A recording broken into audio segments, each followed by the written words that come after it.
সুপ্রিয় বাংলাদেশ উন্মুক্ত বিশ্ববিদ্যালয়ের শিক্ষার্থী সকলের প্রতি আন্তরিক শুভেচ্ছা ও অভিনন্দন জ্ঞাপন করে বাংলাদেশ উন্মুক্ত বিশ্ববিদ্যালয় যে যেখানে বসে আমাদের এই ক্লাসটি দেখছিলেন, আমি অনিমিত দাস, আমার পক্ষ থেকে আন্তরিক শুভেচ্ছা ও অভিনন্দন। আজকে বাংলাদেশ উন্মুক্ত বিশ্ববিদ্যালয়ের ইন্টারমিডিয়েট অর্থাৎ এইচএসসি প্রোগ্রামের প্রথম বর্ষের তথ্য ও যোগাযোগ প্রযুক্তি থেকে আমরা একটা গুরুত্বপূর্ণ প্রশ্ন আলোচনা করব। ইউনিট 1 তথ্য ও যোগাযোগ প্রযুক্তির প্রাথমিক ধারণা। তো আজকের প্রশ্নটি হচ্ছে, মাসা ও নাতাশা দুই যমজ বোন।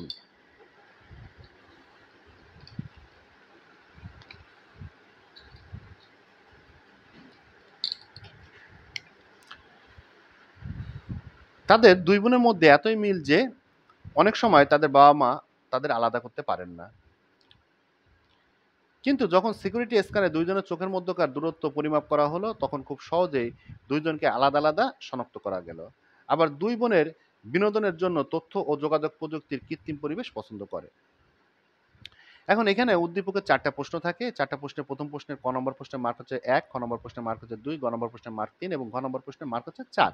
ক নম্বর প্রশ্ন, তথ্য ও যোগাযোগ প্রযুক্তি কি?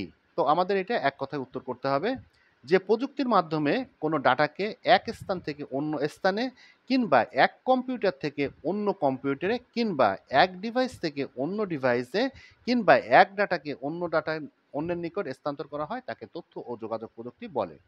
খ নম্বর, শীতলীকরণ প্রক্রিয়ায় চিকিৎসা দেওয়া সম্ভব, ব্যাখ্যা করুন। শীতলীকরণ প্রক্রিয়ায় চিকিৎসা পদ্ধতি হলো ক্রোমোসার্জারি।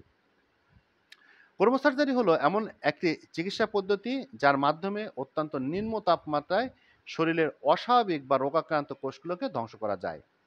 যেই তাপমাত্রায় বরফ জমা বাঁধে, দেহকোষ তার চেয়েও নিম্ন তাপমাত্রা ধ্বংসাত্মক শক্তির সুবিধাকে গ্রহণ করে ক্রোমোসার্জারিতে কাজ করে। এতে নিম্ন তাপমাত্রায় দেহকোষের অভ্যন্তরীণ বরফ ক্রিস্টালগুলোকে বিশেষ আকার বা বিন্যাসে ছিন্ন করে দূরে সরিয়ে দেওয়া যায়। ক্রোমোসার্জারির ক্ষেত্রে সাধারণত পৃথক পৃথকভাবে তরল নাইট্রোজেন, কার্বন ডাই অক্সাইডের তুষার, অর্গান এবং সমন্বিতভাবে ডাইমিথাইন, ইথার ও প্রোপেন এর মিশ্রণ ব্যবহার করা হয়। এদের কোনোটি 41 মানে 41 ডিগ্রি সেলসিয়াস তাপমাত্রার উদ্ভব ঘটায়। এরপর হচ্ছে গ নম্বর, উদ্দীপকে উল্লেখিত বিনোদনের ক্ষেত্রে ব্যবহৃত পদ্ধতিগুলো বর্ণনা করো।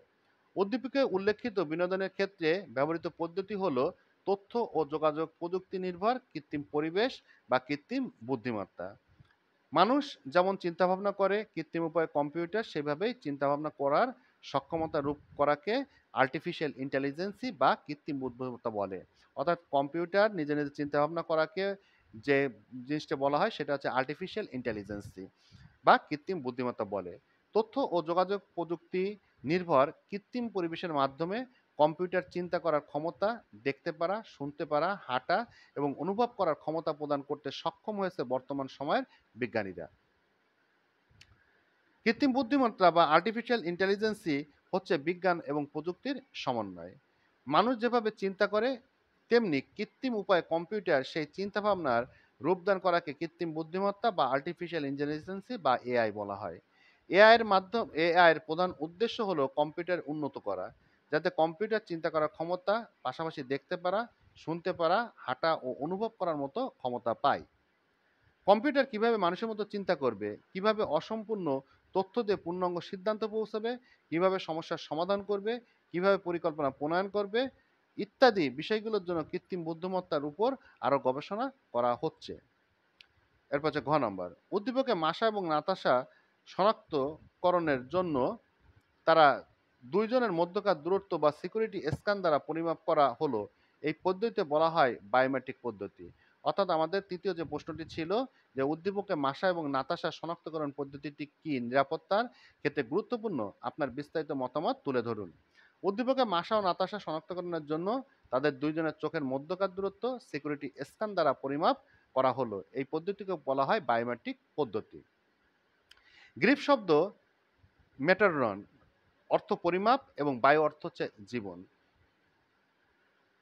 এই দুটি শব্দ বায়োমেট্রিক শব্দের উৎপত্তি। বায়োমেট্রিক হলো এমন একটি পদ্ধতি যেখানে কোনো মানুষ দেহের গঠন এবং আচরণগত বৈশিষ্ট্যের উপর ভিত্তি করে তাদের অদ্বিতীয়ভাবে চিহ্নিত করা যায় বা শনাক্ত করা যায়।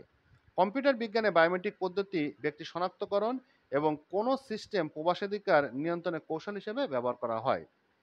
একটি বায়োমেট্রিক ডিভাইসে কোনো ব্যক্তির ব্যক্তিগত বৈশিষ্ট্যগুলো ডিভাইস করে রূপান্তর করে এবং এই কোডকে কম্পিউটারের সংরক্ষিত কোডের সাথে তুলনা করে। যদিও ব্যবহারকারীর ব্যক্তিগত কোড কম্পিউটারে সংরক্ষিত কোডের সাথে মিলে যায়, তবে তাকে ডিভাইস ব্যবহারের অনুমতি দেয়া হয় বা তাকে শনাক্ত করতে সক্ষম হয়। আইনশৃঙ্খলা এবং বিভিন্ন নিরাপত্তামূলক ব্যবস্থা গ্রহণে এই প্রযুক্তি ব্যবহার করা হচ্ছে। মার্কিন যুক্তরাষ্ট্রের ইমিগ্রেশন বিভাগে বায়োমেট্রিক পদ্ধতি ব্যবহার করা হচ্ছে। আবার গাড়ি বা কম্পিউটার ইত্যাদি ব্যবহার ক্ষেত্রেও বায়োমেট্রিক পদ্ধতি নিরাপত্তার স্বার্থে এটা ব্যবহার করা হচ্ছে। সুপ্রিয় শিক্ষার্থী, আমি অনিমেষ দাস আজকের মতো ক্লাস থেকে বিদায়। হ্যান্ড নোট সাজেশন বা অনলাইন ক্লাস করার প্রয়োজন মনে করলে অবশ্যই আমাদের সাথে যোগাযোগ করবেন। ধন্যবাদ। সকলে ভালো থাকবেন, সুস্থ থাকবেন এই কামনায়।